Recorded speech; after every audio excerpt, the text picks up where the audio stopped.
they have that as of the date of, or they possessed it as of the date that they sued you, because it cannot come after that, because at that point, whatever that valid date is, they should not have been practicing anything prior to that. So I said, oh, okay, so I'm just trying to do it the easier way and get the judge to compel it, because it goes directly with one of my claims. So they answered my interrogatory questions. They gave me bill of sales and statements and schedules that go with the bill of sales. So I'm like, okay, cool. Regular standard stuff. The bill of sales definitely don't show ownership, y'all, because 2 companies got the same file, the same alleged file, and then it was sent to another company on the same day. On 2 different companies on the same day. So that's about to blow y'all whole ownership thing up. And to be honest, that's all I really need to prove, is that y'all don't even own it. Because if you don't own it, you can't come after me for something that you don't own. But to maximize my damages, I put not only the ownership, I did the standing, which is the surety bond. And then I think I put like, I don't know, was they reporting on my credit report? I think I did some credit reporting issues that hurt my credit. I got a denial letter that I say hurt my credit, like, because collections do hurt your credit. So if you have a collections from the, Resurgent saying, or they're reporting negatively, and I went and filed within the time frame that they were reporting negatively, and it states on the document that they have to send you on why you were, on the fact that you were approved or denied. So they give me my denial, and it says that collections was a part of it. Then if you're reporting as a collection and it's negative, you have some fault, especially if it's found that you don't have ownership, or if it's found that you don't even have the legal standing. Oh yeah, baby, you're going to have to give me some money because you helped. It's emotional distress or whatever. Yeah, so those are all my claims. So they gave me the interrogatory answers. And I mean, y'all, they are some nasty people. They over here, like, the way they put it was like, we don't really have to give you this stuff, but in a good effort. No, how I'm saying it is the nice way, but they're saying it the nice, nasty way. But I'm looking like, you do have to give me something. You can't just say I owe a debt and don't tell me how I owe the debt. That's the whole point of you suing. Like, how do I owe you? I never signed nothing with you. Okay, well, you acquired this debt from somebody else. Show me the paperwork. It has to be full transparency, because how do I know that you're just not a random person that's trying to get money from me? It's like whatever I'm saying is not outside the scope of normal. I'm not going to, there's not going to be a random person that comes to me and say, you owe me $100, give it to me now. And I'm just going to be like, okay, here, take my $100 without investigating. That's all I'm doing is investigating. So the judge, approved or granted my motion, y'all, on a Friday. And y'all, that Monday, he denied everything. I'm like, what? So this tells me they had to, in my opinion, and I don't know this to be true, but I feel like they had to go to that court and be like, oh, we already gave her what she wanted, because basically he said everything was granted. They had to give it to me within 10 days. Then he turned around and say, well, they already answered the interrogatory question, so it was satisfied. We're going to deny your order. I'm looking like, well, okay, I could get that part because they did answer the interrogatories, and that was a part of the motion. So you don't have to grant it because they already gave it to me. But I asked for production and they did not give that to me. So they're basically saying by this rule that they don't have to give me production in special civil part because it's limited, which I'm like, okay, cool. But at the same time, it goes with my counterclaims. And at the same time, like I said, what I'm asking for is not something that should not be proven because it's a part of state. It's a part of the state. When they file their applications and stuff like that, all of that stuff is supposed to be transparent because it's supposed to be validated if requested, which at this point it is. And there's a certificate number that can show whether or not it can be validated. I don't have that because I'm not the business. So they should be able to provide that, right? So okay, cool. So they didn't provide it, and he basically denied it off of that. So I filed a motion of reconsideration. Which I'm like, so now at this point, it pushes the trial date back. So I'm like, please reconsider because the same rule shows this letter F that y'all, like, they're relying on letter E, but they're not even paying attention to letter F that says production of documents. And when you file an answer or when you file a motion, when you file an answer, it asks, do you want production of documents? And I check yes. So my thing is like, how y'all trying to tell me I can't get production of documents? Okay. So now y'all gonna make me do it the hard way. So I sent my letter to the Department of Revenue, and I sent my self-addressed envelope, and I sent they got, I want to say, last Friday. So at this point we did not have another court date yet, because we were waiting on a motion for reconsideration. Y'all, when I tell you they filed their answer being nice nasty again, it was like, oh, they basically saying they want the clerk to deny any further motions that I filed. They don't like no motions. They do not like no motions. So he's like, they're like, I want you to deny all further motions that she files, like ban her from filing any that's what they said, ban me from filing motions, which is crazy, because it's like, first of all, as a pro se litigant, not that the law is lenient, but they're a little bit more compromising, because they know you don't know the law like a lawyer. So it's not compromising the law, but it's compromising like the steps and stuff like that. So if I'm just trying to do my due diligence and be a good advocate for myself, and I file a motion, I mean, it's my right too. But you can't file frivolous motions. My motions are not frivolous. I still didn't get what I was requesting, which again still goes with what I'm at. Like, it goes with my counterclaims, which I think I should be entitled to. But at this point, he's basically saying nah. And so they're like, oh, she's doing this in an effort to delay Resurgent from getting relief. What? You think you about to come into this court and get some relief off of me? No, you're not, because you still have to prove standing, and you still have to prove ownership. And I'm telling you now, I done poked holes in the ownership documents. And when it comes to paperwork that they provide, that's hearsay if we don't have somebody that was directly involved with, if we don't have somebody directly involved with the transferring of these documents. That's a hearsay document, because it's something that's outside of the court. Therefore, that can be challenged as hearsay. You just gonna come to me and tell me that this document is made to be true, and why and how? How? By who record? And if you submit it with the affidavit of truth, that can be considered hearsay just as well too, if the person again is not there to testify that these things happen. And I use this same thing in one of my other cases, but we're in arbitration, where they basically submitted an affidavit of truth saying something that I wind up reading. See, it's all about wordplay. I wind up reading into the words, and in that affidavit of truth, it said that they had personal knowledge of records, not the direct transferring of this item. They have certain records. How do I know that the record you're claiming that is included in that is my record? You know what I'm saying? Like, so both of those things can be challenged as hearsay, which I plan to do, especially with those bill of sales, because again, it's holes in it. On the same day, two companies got this bill of sale. Got these accounts or this file, but was able to transfer it to two other companies. That makes no sense. That makes absolutely no sense. So that's number one. Number two, the legal standing. I'm still going on the fact that, are y'all even licensed in this state? And do y'all have the surety bond? And if that's the case, it needs to be validated. It needs to be validated, and I can do that online. But if I don't have the certificate to validate it, how am I going to do it? So how am I going to be able to prepare myself? Like, let's go.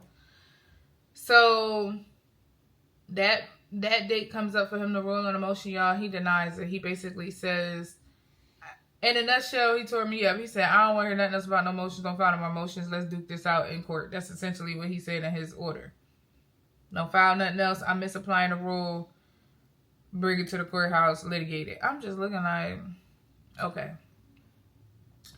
Irritated a little bit, but then I had to kind of get myself back together, because how I have to look at it is, just because he denied the order for them to give it to me does not mean I don't have another avenue to get it, which I did utilize by the mail. And I sent a certified mail to know that it had it was received.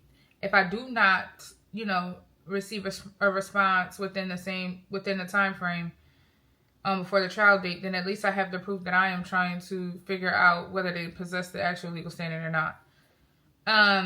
But if I do receive it and they give me the certification number, then I can validate it to see whether or not they had it prior to the date that they sued me on September 2nd. And then just because he denied the order as well, I don't have to, or it doesn't mean that I can't still challenge standing and ownership in the court. It just means he don't want to hear it in emotion no more. He wants this to be put on the docket, and he wants us to get into court, and he does not want the date pushed back again. Which makes sense, because I mean, a lot of judges, they're not going to want the dates to be pushed back. You know how many cases they get all the time? They're trying to get these cases out of here. So, okay, cool. Once I recalibrated myself to think a little, you know, a little different, I kind of got out of my feelings. So then they set a court date for 3:30. Y'all canceled the court date. So then 3 days go by. I'm looking like, they ain't rescheduled the court. I'm over like, what's going on? April 13th, they rescheduled it for, and we finally have a court date. And I can finally get into a courthouse, y'all. Because if y'all know, I have not been able to get into a courthouse to really test my theories and test my strategies and stuff like that. And that has been really frustrating because I'm so eager to get in there to kind of see what I can do. So April 13th is the day of court. We shall see what happens there. And because the reason why I say that is because most of the time, like, if they know, you know, these, let me put it like this, these companies know that they really don't have a lot, but they bank on people not showing up. So a lot of the times they at least will wait until the trial date to like withdraw. Like I told y'all in my last case, not my last case, but the person's my last video, the person they waited to the day before and they withdrew their motion because the person elected arbitration. So that tells you the type of power that you have. So sometimes they will try to wait until the very last minute to make a move like that if they think, you know, oh, you one of them ones.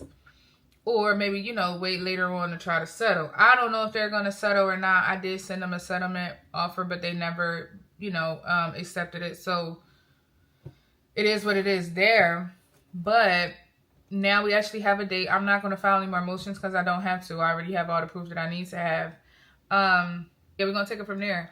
I'm thinking, and see, the thing is, when I was saying the whole thing about the withdrawing the motion, they can't withdraw the motion because, or even if they did withdraw their motion or their complaint, not motion, but their complaint, I still have counterclaims. So we still have to go to court because now they still have to answer to those. And that's the reason why I sue, because I'm not letting y'all off the hook. I'm the type of person, I'm not going to let you off the hook. We're going to handle this. But for most people, like I said, you know, if you want them off the hook, then you can just use different things. I mean, if you want them off your back, you can use different things to do that. I'm cool with either one. You know, if it feels like it's a little bit too much to be handling, I can understand that. But for me, I'm gonna try to get a coin, because you could get up to $1,000 for each violation. And then in Jersey, if they found to, you know, have there's something called trouble damages, and if, you know, your violations or your damages fall under the trouble damages, you could get 3 times that amount. So let's just say you was able to find 1 violation.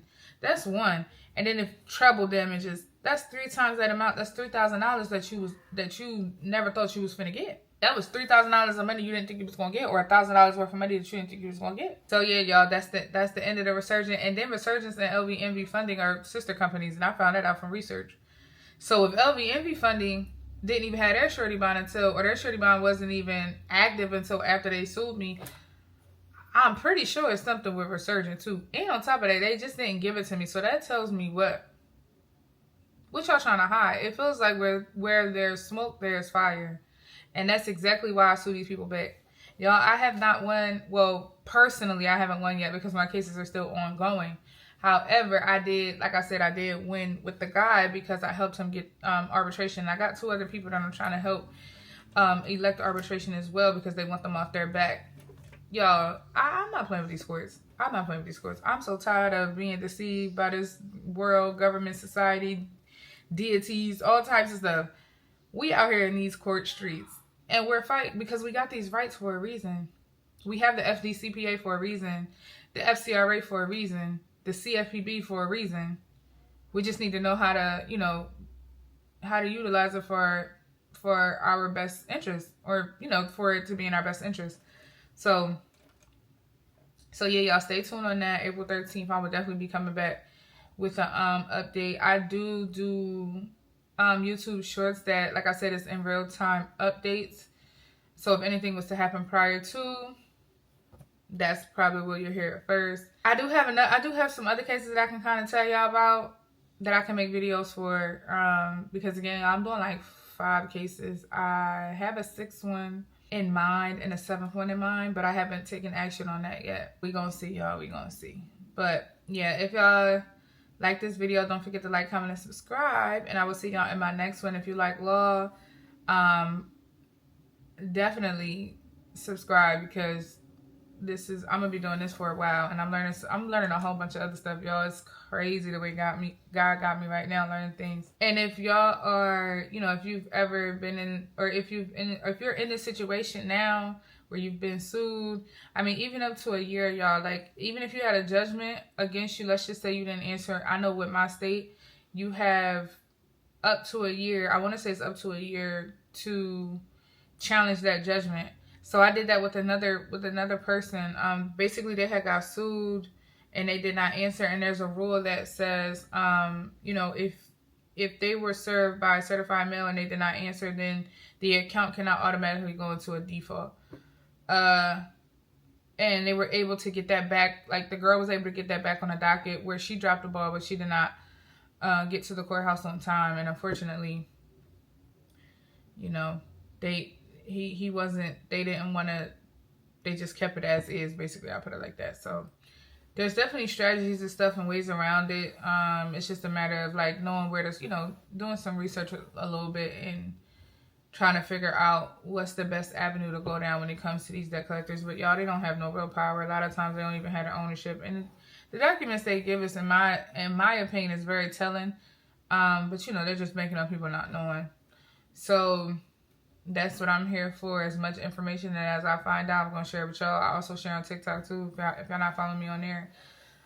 So don't forget to like, comment, and subscribe, and I will see y'all in my next video. Thank you for watching.